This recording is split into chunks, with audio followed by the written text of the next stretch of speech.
PRX. Friends beyond the binary, ladies and gentlemen, boys and girls, it's time for the podcaster who's, I just want to tell you about some of the colors surrounding me. We have pink blackout curtains. We have some gray fleece with a gray stripe. Two of those, they're like very thin fleece blankets from, what's that place called? IKEA, that are like in the super bargain bin, but I had those. I have two of them because they help dampen the sound as well. And then we have moving blankets with white stitching, black moving blankets. Black, I'd say, not a dark gray. And, of course, the quilt that the listeners made for me that's multicolors is so beautiful. Well, also behind that is a curtain I had up in the kitchen I had at one point to keep the heat out of the kitchen when I was in a different apartment to reflect the heat so it would go into my daughter's room. That's blue, shades of blue. And if you say, I'm feeling shades of blue because I don't know what you're talking about. I thought this was a sleep podcast meant to keep you company so you're not alone in the deep, dark night, to take your mind off stuff so you could fall asleep. You're the most important part of the show. But this podcast is very different, not for everybody. Give it a few tries, see how it goes. The structure of the show is I'm going to do some support for the podcast. Then there'll be an intro to help you ease you into bedtime. And there'll be an episodically modular bedtime story you could listen to in any order. And it's time for Sleep With Me, the podcast that puts you to sleep. And these sponsors are what enable us to be here for you free twice a week. Hey, everybody, it's Scoots here, and I'm here with a little bit of a pitch for you. You know, my purpose in making this show is to be here twice a week for free to keep you company in the deep, dark night. But really, the podcast is about feeling less alone in the deep, dark night. And I can definitely relate to that right now, because every time I ask for help, it does feel a little bit scary and lonely for me. But I'm doing this one as a call to adventure. I'm asking you right now to take some heroic action. Join a rebellion in the Deep Dark Night, the Deep Dark Night United, and pay for a free podcast. And the reason to pay for it, beyond the bonus content, beyond paying for something you get something out of, is paying for a show that makes you feel less alone and makes other people feel less alone. That's what the whole podcast existence, that's the foundation of it. Be a supporter of the Deep Dark Night United. Pay for a free podcast. Be a rebel. Become a patron. I need your help. I need your help right now. Being a rebel, a DDNU rebel, paying for a free podcast that makes you feel less alone. So if the show makes you feel less alone and you can afford to pay for the podcast, can you do it right now? You can support the show at sleepwithmepodcast.com/patron, sleepwithmepodcast.com/patron. You save money becoming an annual patron, but if you can afford to do so, the biggest obstacle to getting support for the show a lot of times is people are falling asleep, so I got to ask to interrupt your sleep for a minute. You're a part of the Deep Dark Night United. You're taking heroic, rebellious action, and you're making me feel less alone. You'll feel less alone. And a whole lot of other people feel less alone, because that's really what it's about. We're doing this together in the deep, dark night. But I really am in a position where I need your help right now, if you can afford to pay for a free podcast. Sleepwithmepodcast.com/patron, sleepwithmepodcast.com/patron. Type it in your phone, sign up, and then tomorrow you can figure out the bonus content and all that stuff. Thank you so much, my rebels in the deep, dark night. All right, everybody, it is time for a word from our sponsor, BetterHelp. And, you know, there's so many times during my day, during my week, during my month, I get stuck focused on problems instead of solutions, whether it's working on the podcast, whether it's parenting, or just things I encounter in day-to-day life, even in the grocery store, focused on the problems, not on the solutions. And it can be really tough to train your brain to not be in that problem-solving mode all of the time, but to be able to have the resources you need when you're faced with a challenge in life. But when you get that when you're able to find your own solutions, there's no better feeling. And a therapist can help you become a better problem solver, and that makes it easier to accomplish your goals, no matter how big or small. I mean, these are the kind of things I bring up in my therapy that week. Even on the half the time, it's like the stuff I was thinking about before I went into therapy. But I'm able to talk to my therapist about anything. But normally it is the problems and the challenges, or my view of the problems versus, oh, this is a challenge or opportunity. And that's a resource I count on to improve my life, to improve the lives of the people around me. It reduces my stress. It makes my life more livable. And that's why I recommend therapy as a resource all the time to people in my personal life. So if you're thinking about giving therapy a try, BetterHelp is a great option. It's convenient, accessible, affordable, and entirely online. Get matched with a therapist after filling out a brief survey and switch therapists anytime. When you want to be a better problem solver, therapy can get you there. Visit betterhelp.com/sleepwithme today to get 10% off your first month. That's BetterHelp, BetterHelp.com/sleepwithme. All right, everybody, it is time for the Sleepy Supporter Zone, the one part of the podcast I need you here. It's where I pop my peas and say pretty please. Those peas weren't popped as much as I'm just laughing. This is the part of the show I really need you to hear. This is how we keep the podcast free for everybody. Support the listeners, support the sponsors. If you have a chance to support a sponsor, please let me know about it. We're going to make some changes here to the sponsors so we can keep the show coming out free twice a week. But we do rely on listeners supporting the sponsors. Our sponsors are Direct Response, and one of those sponsors is Air Doctor. Not only do I use it, Deborah got herself an Air Doctor, shared about it on Twitter, tagged Air Doctor, let me know about it. And that's what I'm talking about. If you sign up for a free trial even, please let me know about it, let the sponsor know about it, and your action keeps the show free for everybody. And you get some sweet products like the Air Doctor, which I use every day. I'm staying at my parents' right now. The Air Doctor's running the other room. So thank you, Deborah. If you want to be like Deborah, fill out the form at sleepwithmepodcast.com/sponsors. The next part of the Sleepy Supporter Zone is you getting the support you need right now. If you're in need of extra support, there's links to resources you could connect with right now in the show notes, including international resources. It's also about being a member of our communities, being a part of positive change, not just saying Black Lives Matter, not just saying stop AAPI hate, not just saying support Ukraine, but learning more, taking action. There's links to resources you could use in the show notes to do that. And it's about being a part of positive change, like I said, and join our community efforts,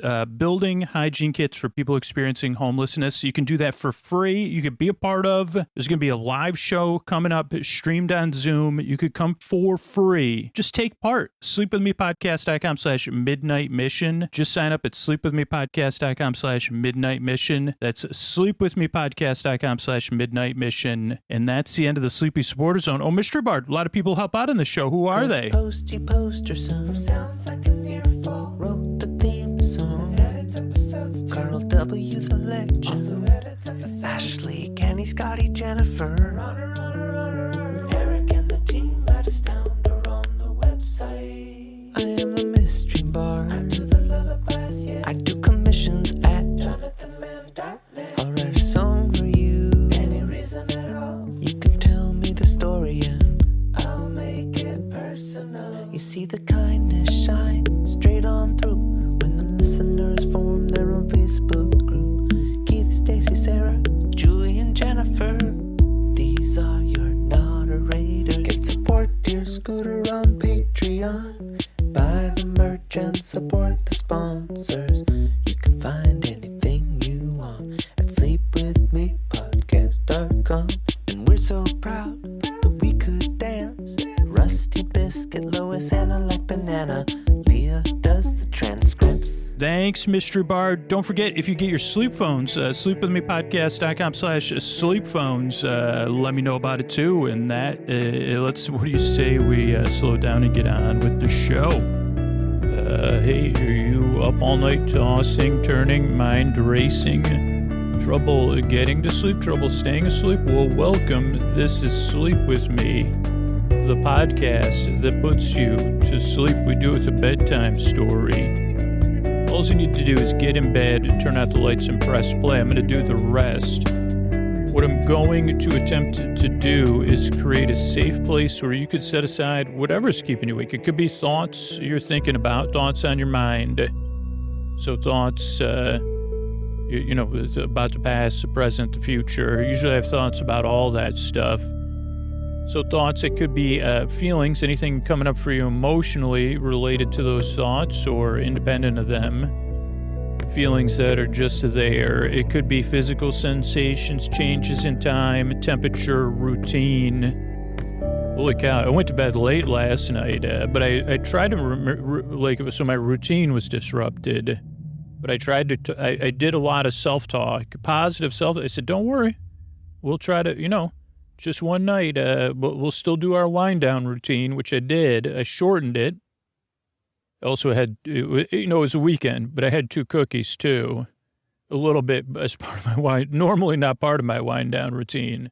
But I'd just gotten, oh, sorry, whatever's keeping you awake, now what's keeping me awake, just a little insight, though. They were cookies I'd baked the night before.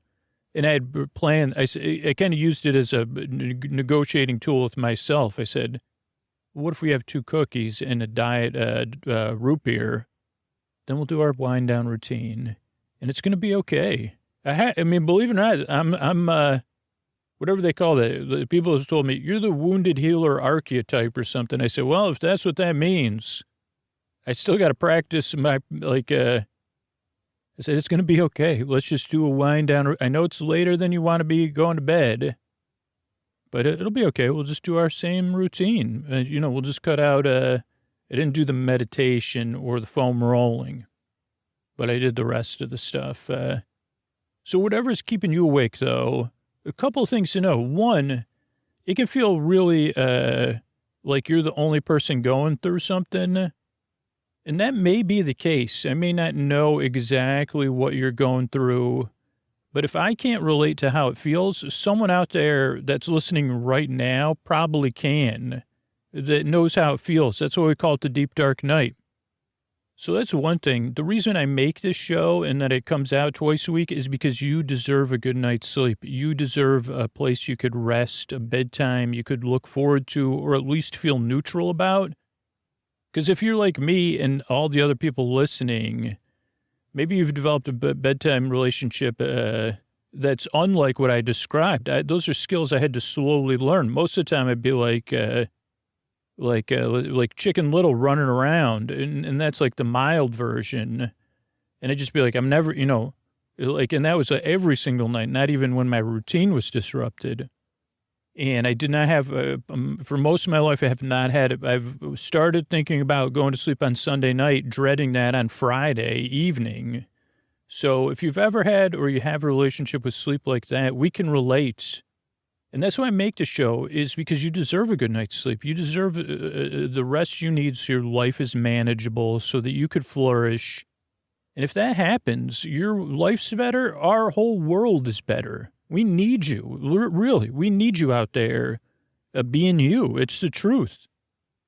And there's a lot of people nodding their sleepy little heads right now along with me. Regular listeners, thank you for participating. We need you rested. We want you to get the rest you need and deserve. And we want you to feel less alone in the deep, dark night. So those are the reasons I make the show. I know how it feels, and I truly believe you deserve a place you can get some rest. Now, this might not be for everybody. There's hundreds of thousands of people listening right now. It took 2 or 3 tries for them to get used to the show. They did not like the podcast on their first or second listen.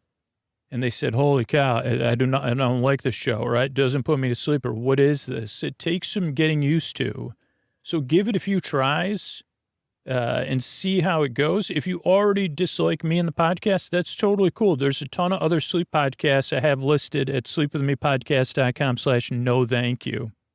So check those out. But what I'm going to do here is I'm going to send my voice across the deep, dark night. I'm already in the process of doing that, technically. And I'm going to use lulling, soothing, creaky, dulcet tones. Oh, so creaky are my dulcet tones. I don't know what that girl with the porridge would say. Was that Goldilocks? She'd say, oh, this voice is too creaky. And this voice is not creaky enough. Your voice is just, like, oh, there's someone that's creaky.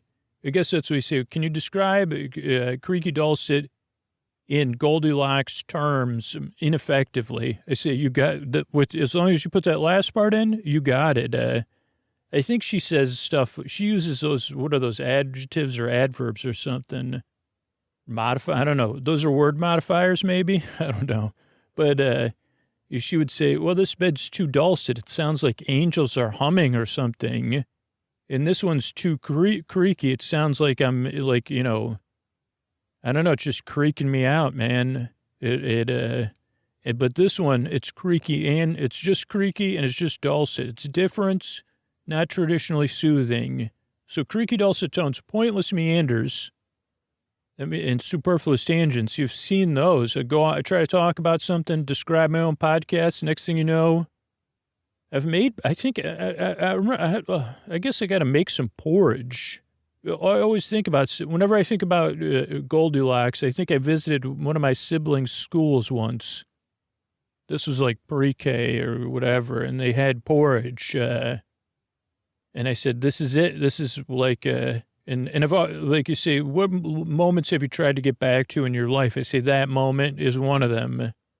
When I was having porridge, and I was like, this is it.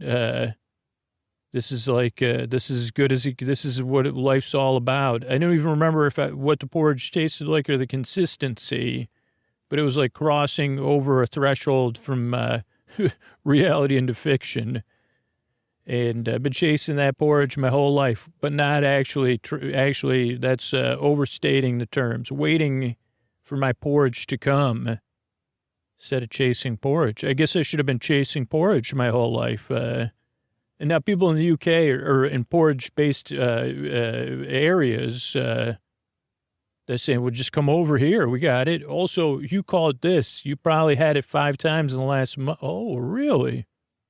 I don't know, porridge is so much, you talk about romanticizing breakfast grains, slowly cooked till they're mushy. But I want mine just right. You see, that would be the thing. I mean, that's what I know. That's why you hear a slight amusement. If someone presented me a porridge in the present day, I'd say, oh, well, this isn't it. It's not like that porridge in my mind. The porridge in my mind, the porridge that is my mind, the boy that chased porridge. So many chapters in my autobiography. But really be the boy waiting for his porridge day, waiting for the porridge to come. So anyway, I'm glad you're here. Go off topic, I get mixed up because my job is to take your mind off stuff and keep you company. Believe it or not, this is a podcast you don't really listen to, though you can. So it's kind of a podcast that as you become a regular listener, you say, oh, okay, he's talking about Goldilocks and porridge again. There he goes. I never heard him talk about it like this, but he's probably tried to, there goes old Scoots off on a pointless meander and a superfluous tangent. That's a regular, say, I could kind of listen because he's kind of making sense. I've had some similar experiences, but they weren't really fundamental ones. So I could just, and some people turn me all the way down to a mumble. So just kind of listen like I'm out of focus a little bit. Also, I'm not here to put you to sleep. I'm here to keep you company while you fall asleep, to be your bore friend, your bore bae, your bore sib, your bore bud, your neighbor, your bore burr, your bore bestie, your bore friend, to be your friend in the deep dark night, to keep you company. If you can't sleep, I'm going to be here to the very end. I got like a 45, 55-minute episodically modular episode coming here that's full of even more pointless meanders and superfluous tangents, and friendly characters trying to solve problems in a way that doesn't make any sense. And just like if someone was reading schematics, that would be too boring, in my opinion, for me. But if they got distracted while they were reading the schematics, and then you say, here's another form of art I could maybe one day do, schematic fan fiction. Maybe like, is that how? Because that's one of the things I look for. If that's like one of the jokes when I used to do online dating, I'd say, I'd make a plumb bob joke if I And those are like the only joke I had, and only was only worked on people whose profile, their positions, they had some involvement with Plumb Bob. But maybe I could put that writer of schematic fan fiction. You say, oh boy, this elevator, that's one day when I retire, that's what I'll be doing. No, I won't, because I don't follow through on that kind of stuff. If I wish I did. Somebody remind me. We could do that. I guess technically Journey into the Land of Tomorrow was a little bit of schematic fan fiction. So there you go. It's been done before, as they say. So what was my point? Oh, I'll be here, whether you're awake or asleep. No pressure to fall asleep. No pressure to listen. I'm here to keep you company in the deep, dark night. Structure of the show also throws new people off. Understandably, this show is a podcast, so it just goes out. So you can adjust to how you listen. But for most people, I'll kind of explain why the show is structured the way it is and how to listen. But you can kind of discover it as you become a regular listener. Show starts off with a friendly greeting so you feel seen and welcome. Then there's support for the show so it can be free. And then support for listeners in the communities around the show. Then there's the intro, which is separate from the support and the sponsor stuff. And it's where I go on and on and on. And I get mixed up and I introduce the show inefficiently. And so as a new listener, you say, okay, I'm getting a general sense of this.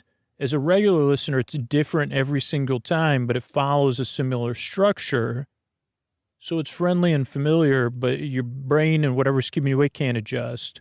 But it's also like about 10 to 20 minutes long to ease you into bedtime, to give you a buffer between the day and falling asleep, to be a part of your wind down routine. Now, there are people that skip the intro. There's a couple percentage of people that fall asleep during the intro. But for most listeners, they're winding down or getting comfortable while they're listening to the intro of the show. It's easing them into bedtime.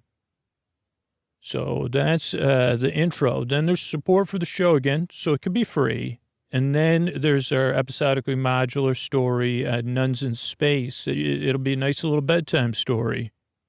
And then there's some thank yous at the end of the show. So that's the structure of the show. That's why I make the show.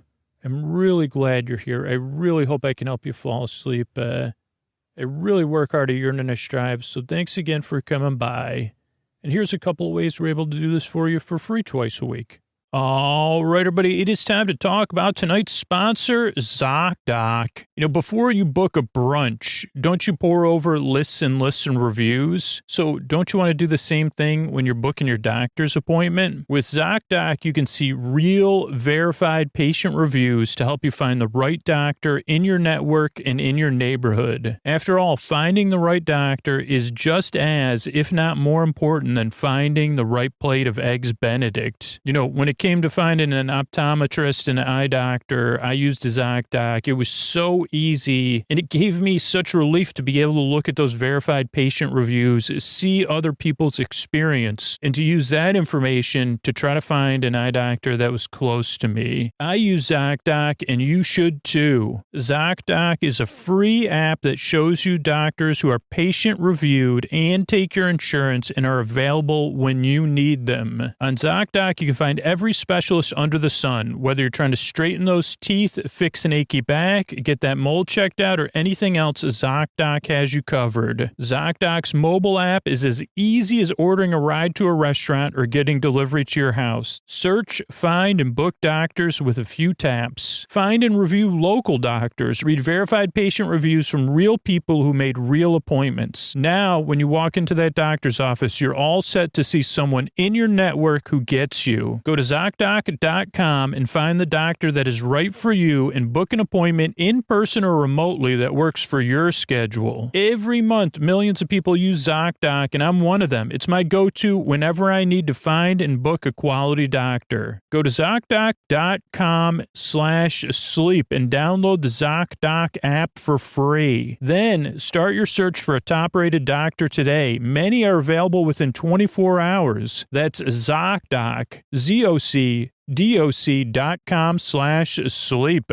Thanks, everybody. All right, everybody, it is time to talk about tonight's sponsor, Allstate Identity Protection. And that is a company that provides me some peace of mind because I see all these breaches going on, these identity leaks, your financial information going out to who knows where. But I always wonder, what am I supposed to do? Like, how am I even supposed to deal with this? I check my emails, and I say, I never even heard from that company, even though I know all the information got leaked. And I don't like how that makes me feel. And that's why I'm so relieved to be working with Allstate Identity Protection. You've got to check out Allstate Identity Protection, the best identity protection from a brand you can trust. So much of life is logging into our digital lives, and that's why Allstate developed an identity protection product that protects your digital life just like they do with your physical life. With Allstate Identity Protection, they'll reimburse you up to $1 million for out-of-pocket expenses, lost wages, and legal fees. They'll also cover money stolen from your bank accounts, your 401ks, your HSAs, and tax returns. At Allstate, they have been protecting the things people love for over 90 years. Not only will they monitor to help keep you safe, but should identity theft ever occur, their U.S.-based customer care identity specialists provide expert support 24/7, 365 with an industry-leading 98% satisfaction score. And if you got a big or growing family, you can enroll the entire household under one family plan. Your spouse, your kids, your parents, your in-laws, and all that is a flat rate that's less than you would pay for two individual plans and without the typical age or residency restrictions of where they live. And I mean, if you think the identity protection your bank provides is enough, you better think again. The reality is that most financial institutions act only after fraud occurs rather than preventing it. Having comprehensive monitoring coverage from AIP will help stop identity thieves in their tracks before any major damage is done. I mean, I didn't even realize Allstate Identity Protection is available through employers, so you should definitely check that out right away. It is so easy to use, so easy to set up, and once you get it set up, it feels so good. I really feel like this is one less thing I got to worry about, and it's a pretty important thing to worry about, right? Your entire digital life. So when you think about identity protection, think Allstate Identity Protection. To find out if your employer offers Allstate Identity Protection, go to AIP.com/sleep.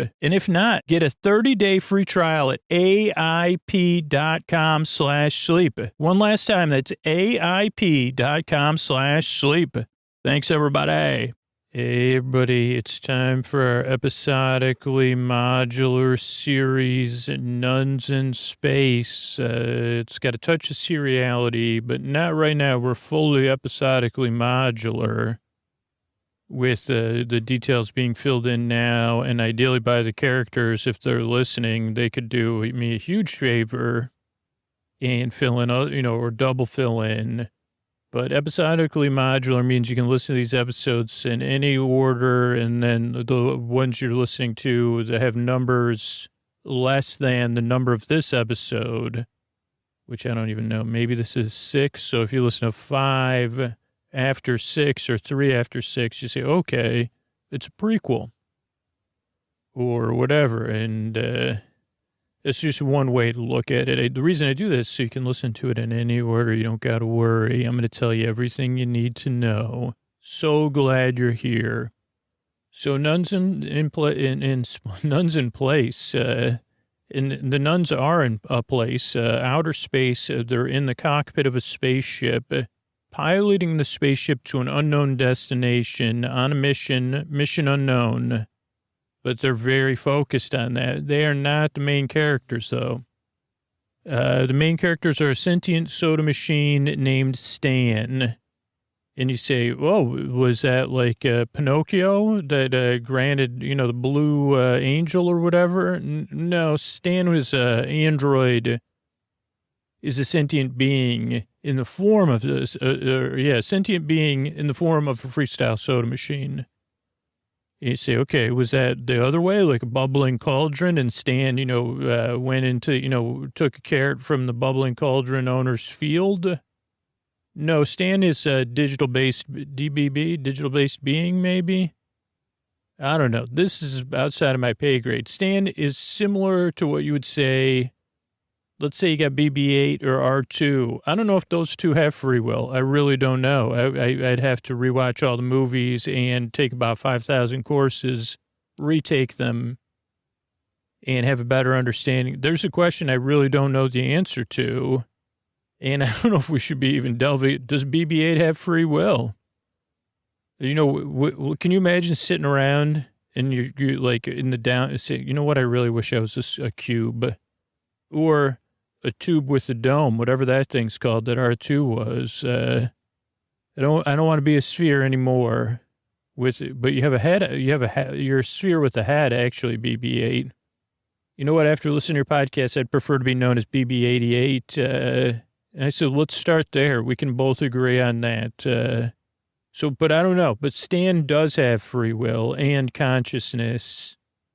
And Stan also has the illusion of free will and unsure which one is which. Because oh boy, this is as sleepy as it gets here, folks. Trying to navigate this stuff. And Stan and his sidekick and best friend Scooter are trying to navigate outer space. Now, they're not together. Scooter is on the spaceship with the nuns from his childhood. Those are the nuns in space. And he's the only crew member on their ship. He's sworn to do whatever they say to be a service to them as their crew member. But he also is the only one that's retaining knowledge episode after episode, that they're all caught in a loop somehow, somewhere. And after each loop, they kind of forget everything. Scooter mostly remembers everything, and any forgetfulness could probably be more attributed to the computer, to Scooter, not the computer or the story. But Scooter knows that a couple things happen every episode. Stan just comes to awareness in the middle of some issue on somewhere in outer space, outside of the nun's ship. Stan has incredibly cosmic demigod-like powers that have yet to be explained. Somehow they're related to delusion. And Stan normally, as all procedurals go, is in the middle, is somewhere where there's an issue that needs to be resolved in a procedural manner. I don't know if this is technically a procedural because if you're relying on someone that makes a show that's still following a step, even if it's a procedural with a different procedure every time. But we just need to go take this crosswalk across the street. Right, but I'm sure I could do 2,000 episodes about that before it gets repetitive. So Stan is on a planet, basically, trying to help, the planet's a simplified version, trying to help everybody fix something. Like, for example, there's a vase that got broke. Okay. A couple options to fix it. Tell somebody it broke and say, oh, well, glue it together, get a new vase. But it's, more than that, so I can talk about it for 50 minutes or 45 minutes. But Stan also needs his best friend and sidekick's help, Scooter. So Scooter's found that when he helps the nuns on the ship, it somehow portals him to Stan. Then he's able to help Stan resolve Stan's issues, or Stan's helping other people resolve their issues. But then the whole process restarts again for everybody's benefit in space, at bedtime. And you know who resolves my rambling about episodic modular episodes is our Hollywood announcer, Mr. Antonio Banderas. This is friends beyond binaries, ladies and gentlemen, boys and girls. It's time for Nuns in Space. Yeah. Thanks, Antonio. Professional as always. Looking forward to you being quiet and you being silent, quiet, and motionless. But you've actually agreed to go somewhere. But now I'm feeling a need to have you nearby. I didn't realize you're my comfort. Not only are you comforting, but you're my comfort, Antonio. I don't have any other Antonios, but if I did, they would be like, they wouldn't be I don't know. I can't predict it, but right now, even if I had a variety of other Antonios that I had roles in my life, you would be my comfort Antonio. And Banderas is, same thing. I think, Scooter, I'll stay here then. Silent, motionless, and quiet, the best I can.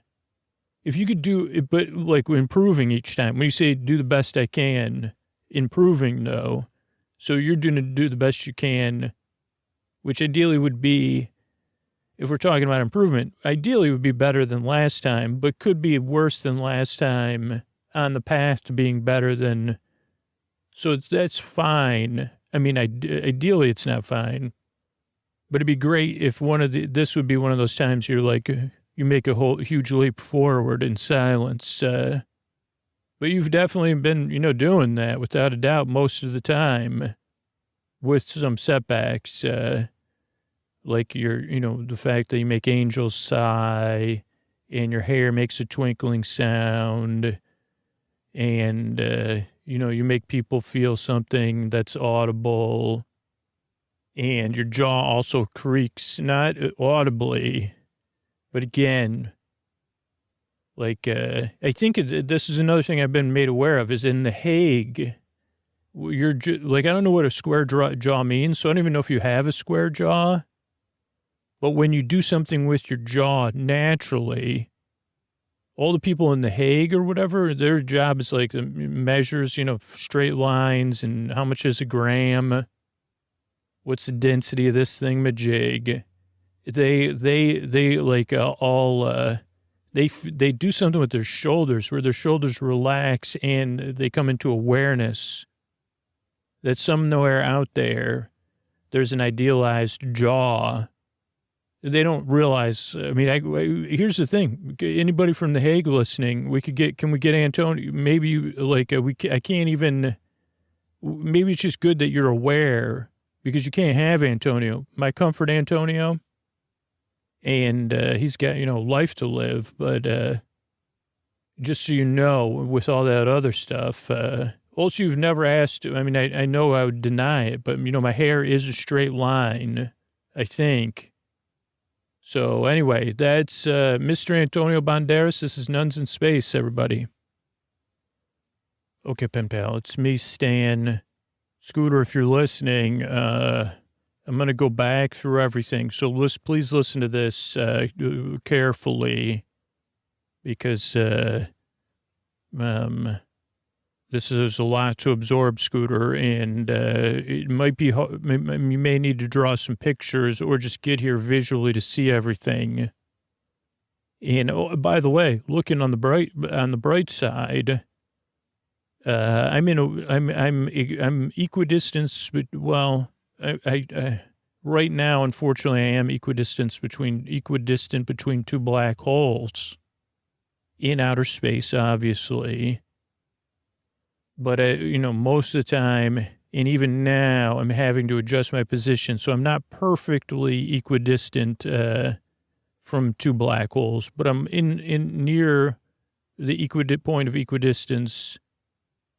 And you'd say, oh, it's perfectly. No, they have slightly different gravitational pulls, pen pal. But all that's measurable, but not important. And here's the thing, pen pal. I have all these. Oh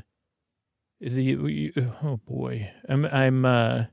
What was it? Was it like the thing? Like a marionette, pen pal.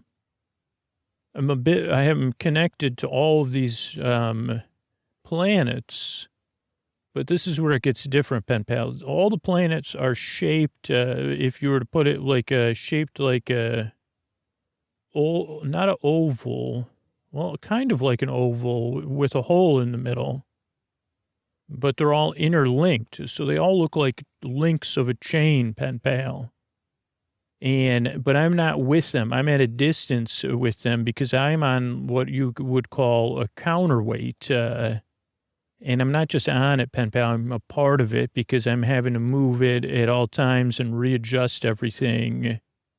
And here's the thing, all of a sudden I woke, or I don't remember waking up, but I knew I was connected to all of the links, 9 linked planets. They're separate planets, but they're interlinked. Good question, pen pal. 1 to 1 or 1 to 2, they're not all linked together, but they all are linked together, just like a chain. They're a chain. So there is one on each end. Now, this has all made things incredibly difficult, pen pal, because on top of all that, and I'm again, because I'm at a distance, I'm unable to the planets are able to communicate to me through the cables, but I'm at a pretty big distance, and because of not all my sensors are working correctly because there's 2 gigantic black holes pulling at us at all times. Now we're at a distance from those, but they're pulling us in opposite directions. Okay, here's the thing, pen pal. If everything was going perfect, and that's kind of what I thought was happening when I first remember everything, I'm on a counterweight, or I am a counterweight, which you could just imagine as a big block. The big block has 9 long ropes, we'll say, even though each one goes to 1 planet. All 9 planets are interlinked. And ideally, well, I guess it never seemed like it was working because I've had to use some rockets and solar sails have worked really good. But what I was trying to do, well, here's the thing. I couldn't figure out where the problem started, maybe before I remember. But so I would be pulled into 1 black hole, and then my ropes to the chain link planets, they're being pulled into an opposite black hole, but we're all linked. So then I was trying to get everything to a point where we were being pulled equally in both directions, so we'd be at stasis. And I think I almost had that figured out. It's just like everybody has to relax a little bit, and these planets are unable to relax. And I don't know if it's the residents of the planets or the planets themselves are sentient beings. I'm pretty sure both. But they're able to communicate with me, and they have strong opinions about one another in particular. So I've had to, because I said to them, after first I said, oh, wait, these vibrations are actually attempt to communicate with me that are coming through the line, that are coming through the rope, because it's too far to communicate. I'm trying to put it all in a picture you could put in your, in case Scooter's listening. I should probably even go simpler. But I think that's it. We're trying to balance one another. And then I realized they all wanted me to do stuff because none of them get along. And they said, wow, why do I've been in between these 2 links. And I said, haven't you always been in between those 2 links? Well, I'm sick of it. And I said, and so they would try to move around, and then that would I said, well, I just recalculated everything and readjusted everything, and now we're going to slowly drift out of alignment. I need you to just relax and for all the links to be spread out. And so then I said, okay, can we just, but they won't I don't know if they can't talk to one another. But they only talk to me, and I talk to each one of them, and then I talk, and I tried sending out one thing to everybody, and they said, no, I'm Link 8, they said, oh, I like being called Link 8 or whatever. That they could agree on. So then I said, okay, let me find something. So the first thing we tried was that they wouldn't touch one another. So I just said, okay, well, I can kind of pull on each rope and get you all in a place in the weightlessness of space or whatever. I think I can calculate that. So none of you are touching one another, but we're still in And that was extremely difficult, pen pal. Probably not sustainable. The good news is before it was shown to be unsustainable or incalculable, we tried it and they didn't like it because then they said, you know what I'm really tired of is that ring's always in the center and I'm always on the end or I'm always in the middle. So then I recalculated that. I said, okay, so you don't want to touch yourselves, but you want to also rotate around in a way. And again, I ran about my ability to calculate and to, so I said, okay, let me run some simulations. Let me take, and I said, okay, I think we could do this because I can't find a way to interlink all of you. But I said, I think I can find a way, like a puzzle, pen pal, to get everyone to have a turn at the center. Not in a way that would be, but here's the thing. We tried it. That did not work, pen pal. And now to put it a small, everything is all knotted up. I feel like I would say between you and me, pen pal, I pulled a scooter. Because what happened was they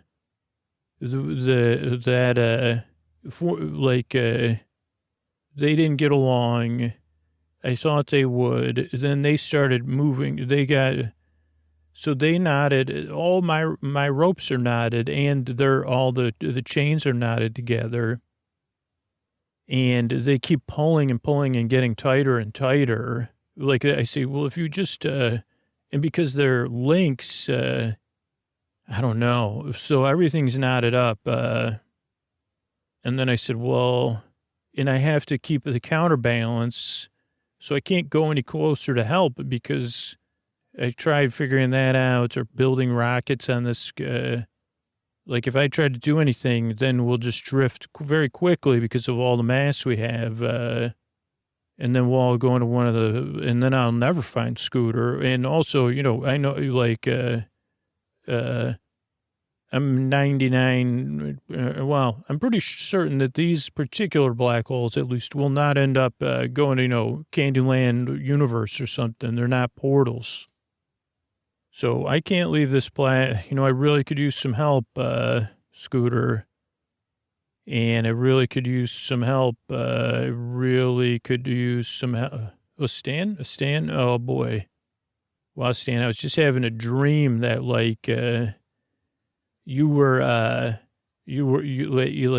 could clench, like, you could make a noise with your jaw, and that it was very, very loud. And you were also doing it with your feet. And it was not, oh, yes, sisters, I'll be right up. Okay, sisters. Oh, yeah, I'm here in the cockpit. Okay. So you sisters, you're very focused, but I can see some blinking lights and hear some more loud noises. Okay. So some of the temperatures are off, down in the engine room. Okay. So what do you need me to do? Oh, get them to correct temperatures. Okay. So go down to the engine room and see. Okay, I got it, sisters. I'll be right. Like you focus on the mission, correct? Okay, so hey, pen pal, it's me, Scooter. Was having a dream about Stan, and the nuns called me in, and looks like there's some temperature settings off in the engine room. Okay, so, oh yeah, there's two panels that are blinking here. Okay, this is not ideal because one panel is just blinking too hot and one panel's blinking too cold, and there's conduits. That's another word for pipe, pen pal. I learned that one from working with the sisters here. Going into each panel. And one says too hot, one says too cold. And, Now, let me, what I've learned is measure once before, measure something. So I'm going to go into the, they got one here. It's like one of these laser thermometers or whatever. Oh, wait, now below. And now that I get closer to the panels. Oh, I can feel some heat coming off of this one. The too hot and the too cold. Oh, yeah, there's some cool, like, they both say ideal temperature 98.6. That sounds familiar. Okay, so I'm going to take the temperature of the one that says it's too hot. Okay, 110. And that's set to the temperature I understand. It knows when you touch it. And, okay, the other one's set to 30. So 30's too cold for that one, and 110 is too hot for that one. And let me just look at my personal digital device. Okay, so both of those are within the range of human. Okay, so if I oh boy, that does feel hot though, even though it's not. And that one does feel cold. Okay, so they're definitely hot and cold. Like yesterday's, like that song. Oh, and hey, pen pal. So I know I got to figure this out, and then it'll help the nuns on their mission, which is my requirement. Is yeah. Oh, hi, sister. Yeah, I'm working on it. You have determined that one panel's too hot and one panel's too cold. No. I've also determined that their ideal temperatures are 98.6. On your FM dial, sister. Why don't you tune in to 98.6? It's all covers of that song, Hot and Cold, or something like it. Sister's gone. Okay, so as far as I can tell, wait a second, 98 hold on a second. That's my, okay, no, well, I'm 90. Oh, no, I'm 98.6. Knew that was familiar. Oh boy. I finally scored a normal on this digital thermometer. Okay, so let me look at this. One is too hot, one's too cold. There's pipes going in and then pipes coming out, and it says in and out. And oh yeah, take the temp. Okay, so one going in is the same temperature, and the one going out is the same temperature, and the one, okay. Huh. I wish, I mean, I could follow these, but the only thing is, like, this reminds me of pen pal is like an experiment where, like, you put one hand on one thing and one hand on the other thing at like a children's science museum that I attended, last year, and I don't even remember anything. But I thought it was like if you put your hand on a cold thing and your hand on a hot thing that's not too hot or not too cold, but obviously too cold for the sensors. Like maybe this is just a situation. Oh, yeah, maybe I should. Okay, I guess these things, I didn't even realize there was these even smaller instructions. Those panels are supposed to regulate the temperature, but they can only regulate it. So I think it's just a matter of these just need to be reset. Such a simple problem. So my only thought was if I hold on to both of these, I think it makes you have to go. So let me use the restroom. And don't worry, I have like a restroom filter on this device, pen pal. So you couldn't even, and I was only, just in case when I touch both pipes, my body decides it has to go. Now I'm not, I don't have anything to go with. I mean, I don't mean it like that. I don't have anything, no more liquid ready to release. So I'm going to touch both of these and I'm going to hold both of them. And what'll happen, pen pal, my theory is that, I may have to pee. That's taken care of. 2, I think it makes you feel the opposite or something like that. I can't even remember that part. 4, if I hold on to both of them, eventually they, at least the part I'm touching will get close to 98.6 on the FM dial. Radio Nightwater, 98.6 on the FM dial.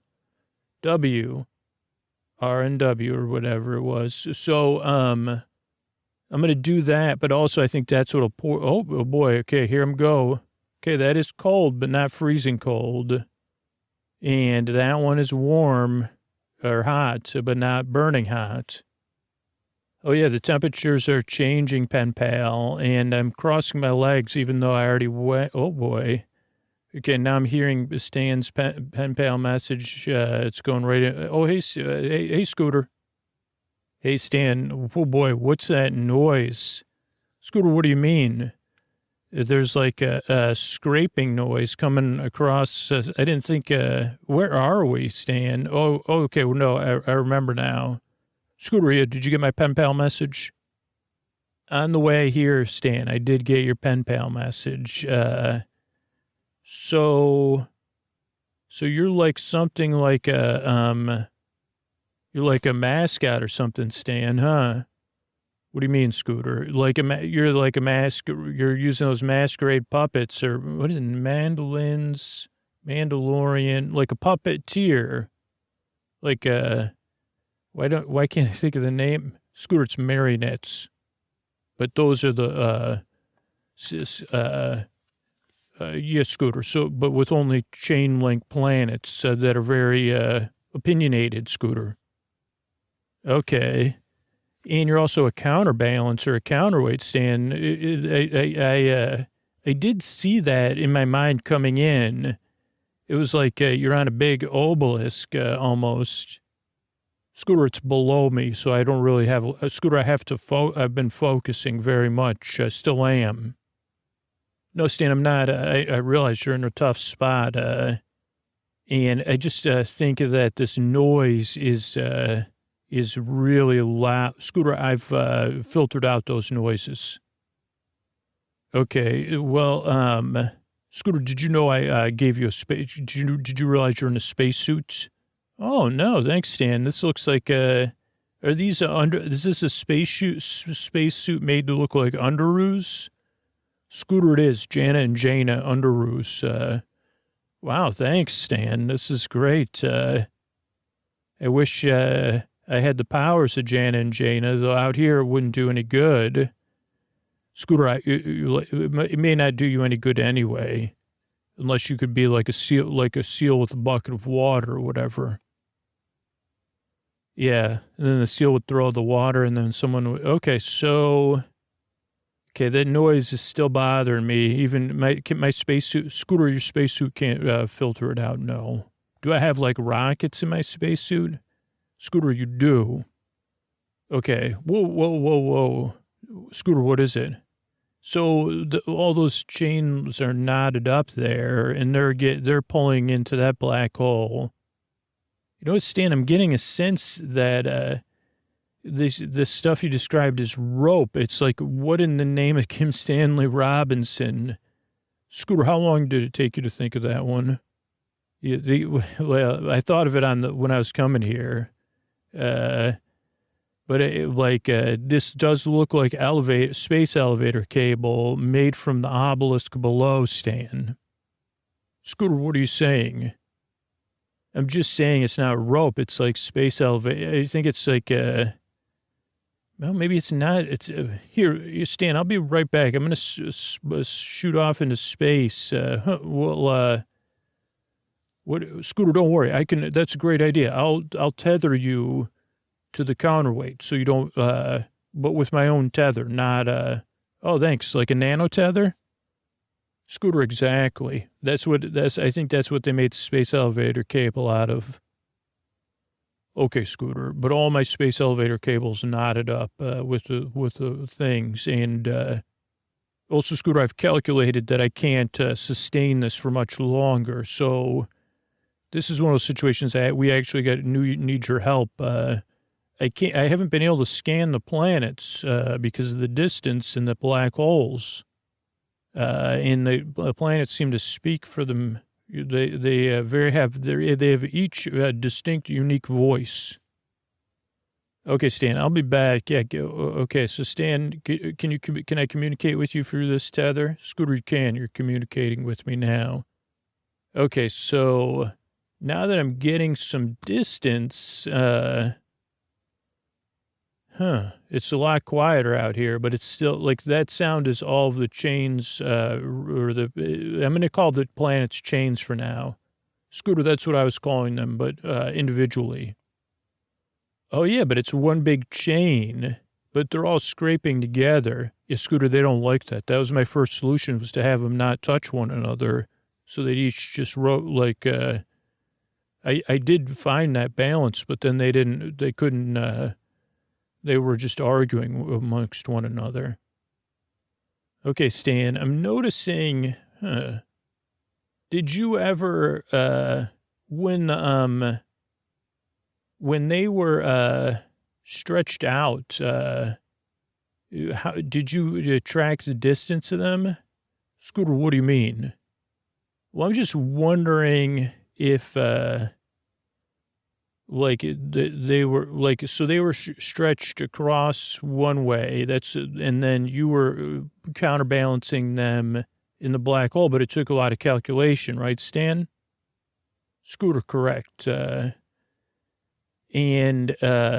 at another point, I'm just wondering if, that was that was just what you came into existence. Like, I'm wondering if the natural state of things is that they're supposed to be like stretched between the black holes. Is it possible for I don't know, this might not be the mineral and organic planetoids shaped like a chain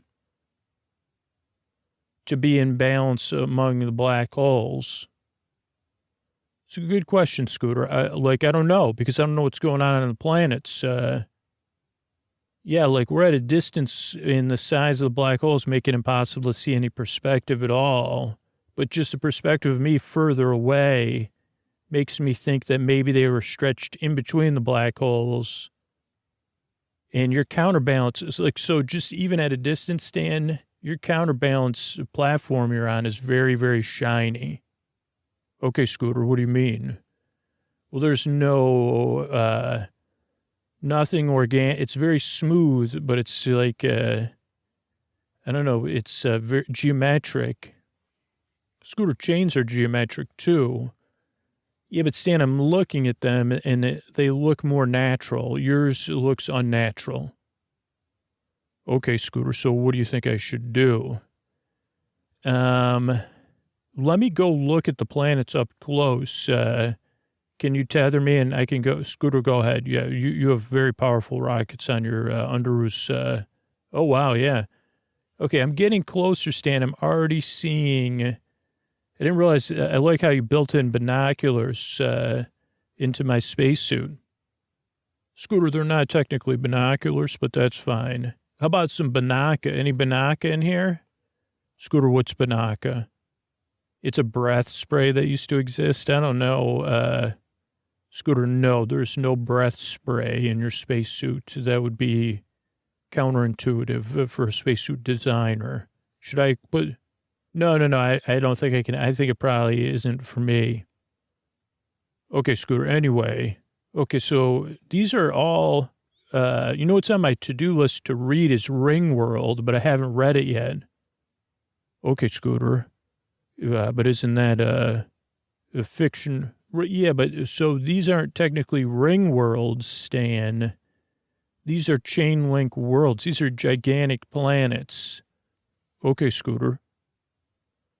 And they're mostly, and I can see on the interiors, even though I'm pretty far away, Scooter, I can see now through your binoculars.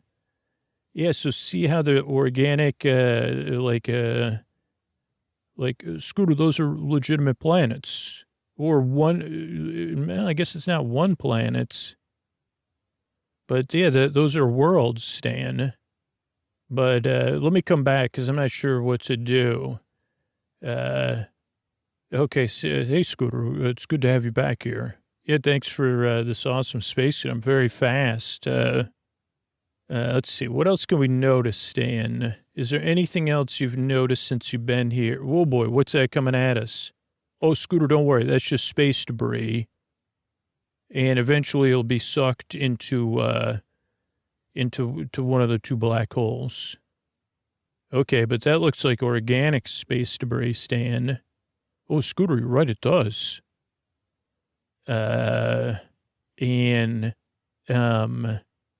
And it's, well, Scooter, it's slowed down because then it'll slow down. It's kind of like a stream.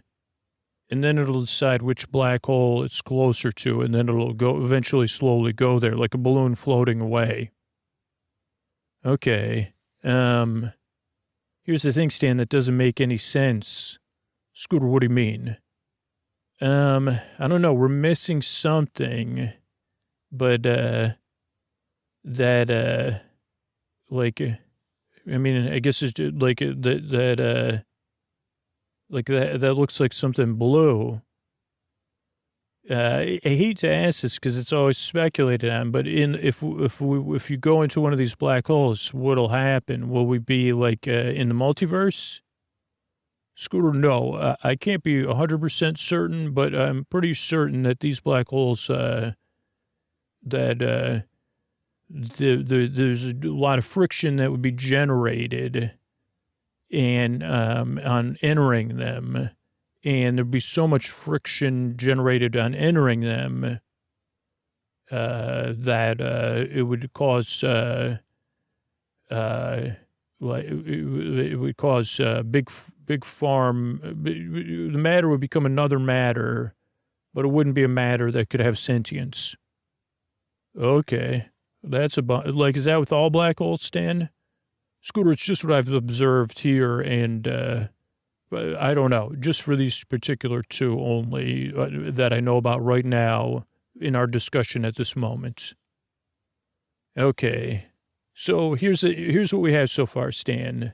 Right now, you're a hero. You're holding these grouchy chain link planets. They either have some sort of central leader, or the planet itself is also a sentient organic being, hosting sentient organic beings. Totally normal. I mean, the sentient part or consciousness part's new, but we don't even know that, right? We just know there's organic matter on those planets.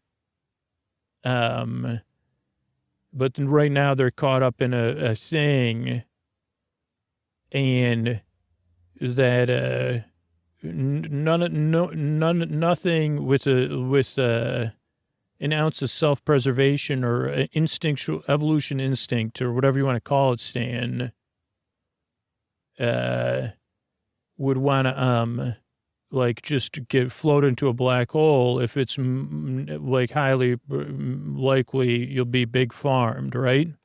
Scooter, correct.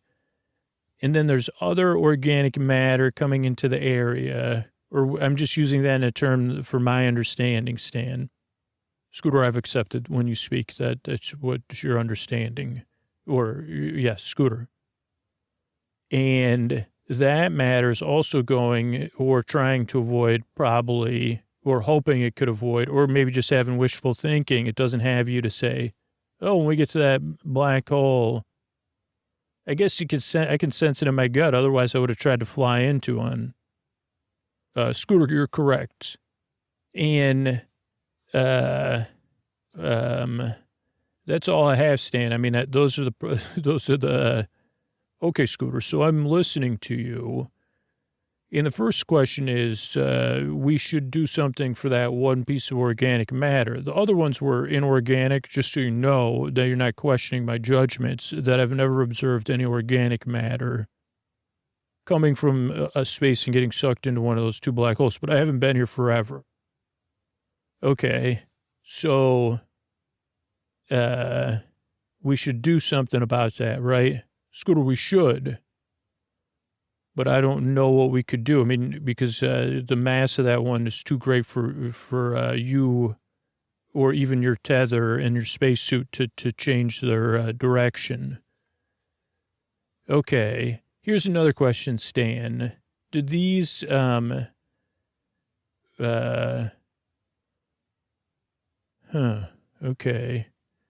Okay, here's a question, Stan. In the middle of the black hole, there's gravity, right? But it's like a gravity provided by either black hole?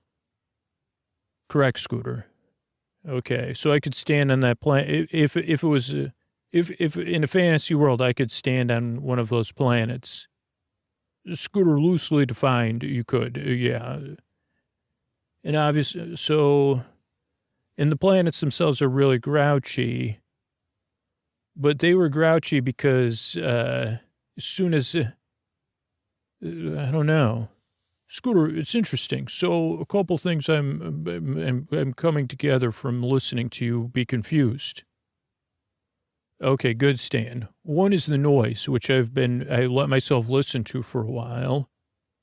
And the observation that most of the time, if a chain is pulled taut, like that's how they say, because I think you were trying to think of something that made me think of Ron Konkama of what happens when you go to school, you get taught. Well, I'm glad my forgetting what Ron Konkama joke, but go ahead, Stan. So if a chain is pulled taut, Scooter, I'm laughing in the inappropriate time. I must be, Stan, you're a full being now. But it doesn't make a lot of noise, right, Scooter? It's not grinding and irritating. Because if you were organic matter on one of those planets, it'd be pretty rough. Right, Stan? And like, if in your world, Scooter, if there was chain links and their purpose was to link things and be linked, that would be their purpose, right? You say, oh, you're one of those things so the door doesn't open too far. Or you help our dog stay, in the yard. Now, those would be noisier, but you know what I mean? Like chains are interlinked and their interlinking has a purpose. Correct, Scooter. And as soon as, now I was here and it's kind of like one of those things. Now, Scooter, this is just a speculation.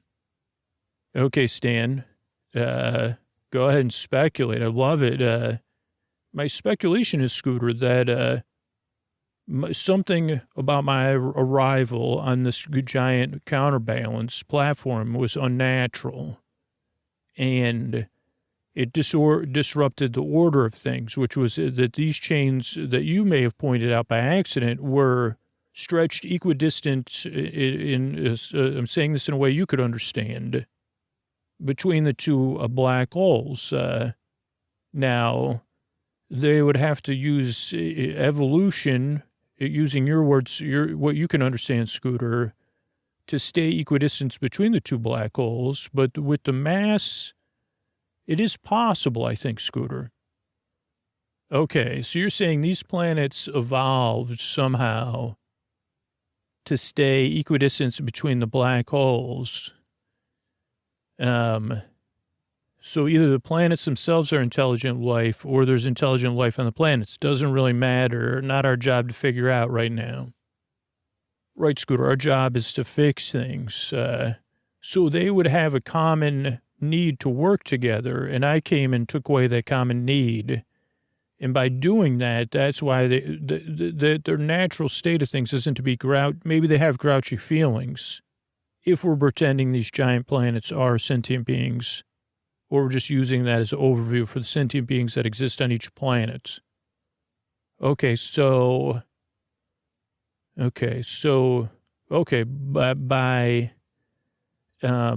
by you taking over some of the, something, they weren't interdependent. Those interlinked chains were interdependent on one another.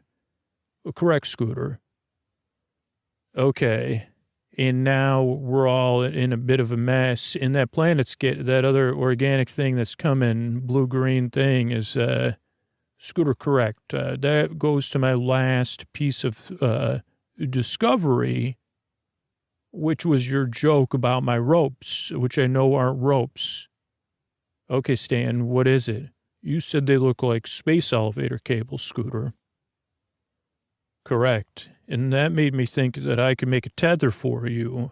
But these are not my tethers. These are not of my nanos, these cables. Okay. And and I think that's why my next level of speculation, Scooter, that I'm communicating to the chain links right now, when it seems like they're moving, Stan. Yes, Scooter, I think they had a larger purpose that served their own purpose. Okay, now you're losing me. So you said, what in the name of Kim Stanley? I don't think Kim Stanley Robinson would be super impressed with this scooter, but here deep in outer space, I think that not only did the chain link planets rely on one another to stay in balance between two giant black holes, that's just their home, but also the fact that these two giant black holes are pulling things from outer space. Now, one would say, who are you to intervene? But I was thinking, Scooter, of the evolution happened slowly. But then you said, oh, intelligent life. And I said, wait a second. So these cables, each one is attached to each planet. Yeah. And they're like Doc Ock, Scooter, from those movies of the web-based superhero. Yeah. They're like that. They're manipulable. That's how I was able to control things and move the planets around. Okay, Stan. And what are you getting at? Well, Scooter, they're all attached to this obelisk I'm on, right? Yeah.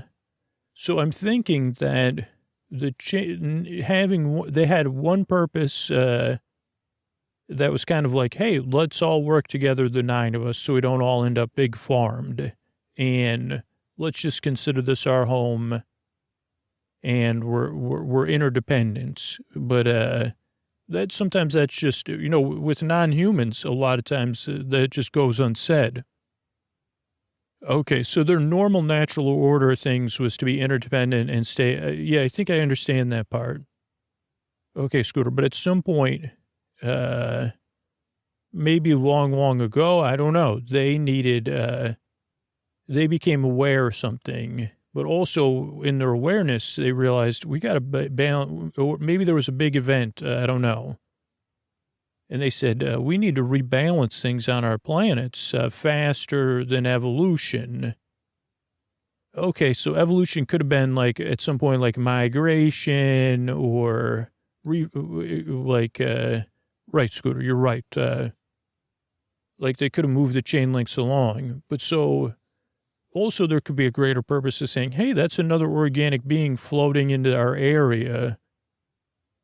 Do we have an obligation to help that being come live on our planet, one of our planets, but also maybe use that being to rebalance things? Because again, everything would happen so slowly, but too fast for normal evolution at some points.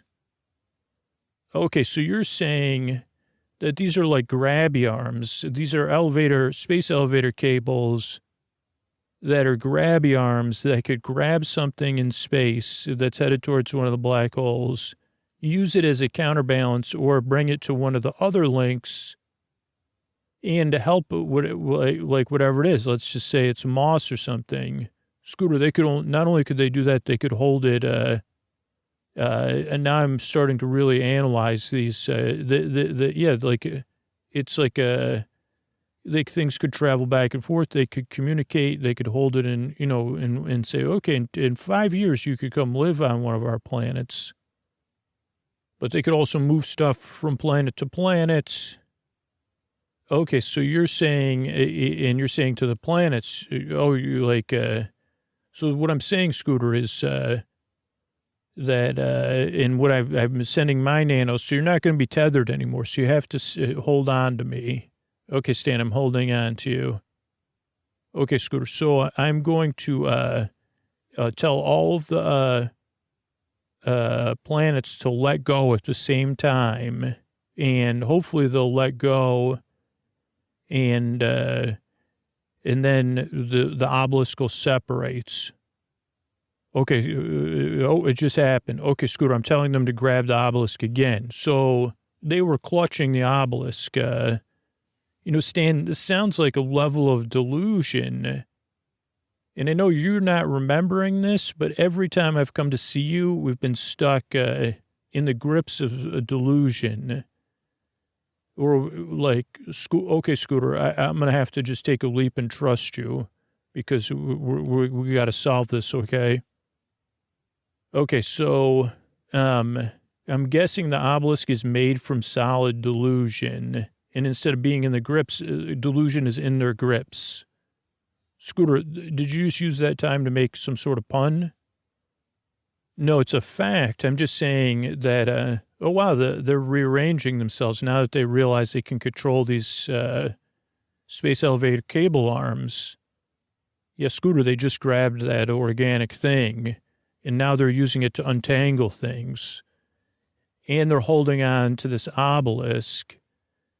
Stan, could you use your jets and my spacesuit, and we could push the obelisk towards one of the black holes to rebalance the chain link planets, and then they could be back, and then they'll just let the obelisk go. And Scooter, what about us? There's something, things will take care of itself. I mean, we should not go into the black hole, clearly, but the obelisk should, because then it'll be dematter. I mean, its matter will become inert, right? More or less, Scooter. So I think, Stan, even though you're not, I think you'll understand this easier than I am. We're on a mission to go through space and collect pieces of delusion that are causing a problem. You're just not remembering it, so you won't remember this. And then I show up to help you, and then we solve it, and then it starts again. Okay, Scooter, it'd be great if you, I don't know what you've been doing the last few ones, but if you could show up a little earlier in the process. But I think we could do that. I just told the planets, and